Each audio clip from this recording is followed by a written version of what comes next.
I really like the Of Tomorrow series from MGM, but I'm not really a car person. I don't drive. I have no interest in cars, so I wasn't sure whether or not I'd enjoy this as much as the rest. But I have to say, I really did.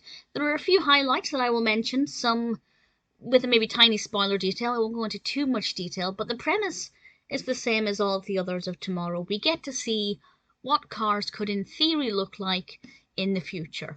Now, I say the future, this was released in 1951. It's directed by Tex Avery, and the future is very much here. Unlike most of the other Of Tomorrow cartoons, nothing in this one is actually true. Usually the Of Tomorrows are quite accurate at working out what our future will look like.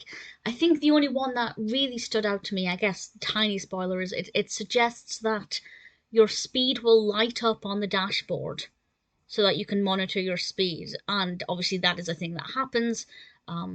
Cars do have kind of light up displays of speeds and things.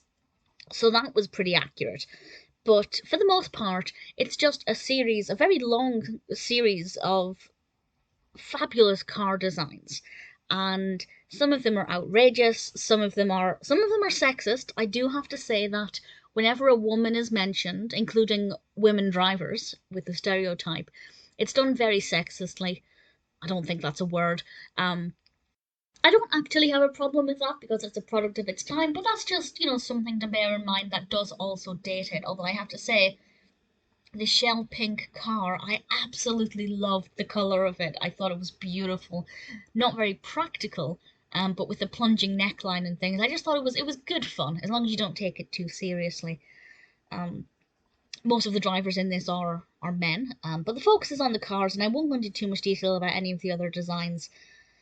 But I think it's just a lot of fun.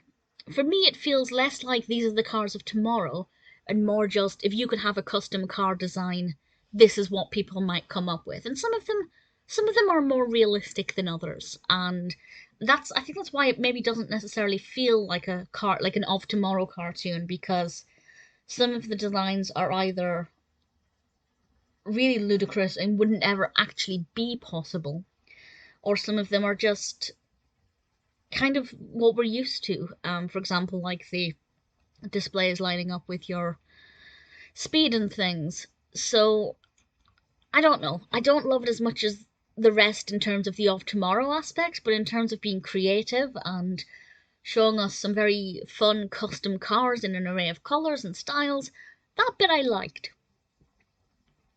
They didn't really predict anything too much, which is unusual, but I can't exactly penalise it for it. The other one that I want to mention that I loved, um, genuinely amused me, so tiny spoiler warning. My favourite car, apart from the shell pink one, was the car with the glass bottom, so you can see who you've run over. It amused me a lot. It's obviously pretty dark and eerie, but it just made me wonder what it would be like to have a glass bottomed car. Maybe such a thing exists, I don't know, but it would be very fascinating. Scary as well. But yeah, I enjoyed it. It was very well animated. Um, it's narrated by Gilman Rankin, and I enjoyed it a lot. It's maybe not, it doesn't feel the same as the Of Tomorrows in the rest of the series, but either way, I really thoroughly enjoyed it. And if you're a fan of those type of cartoons, I'd say Car of Tomorrow is definitely worth watching.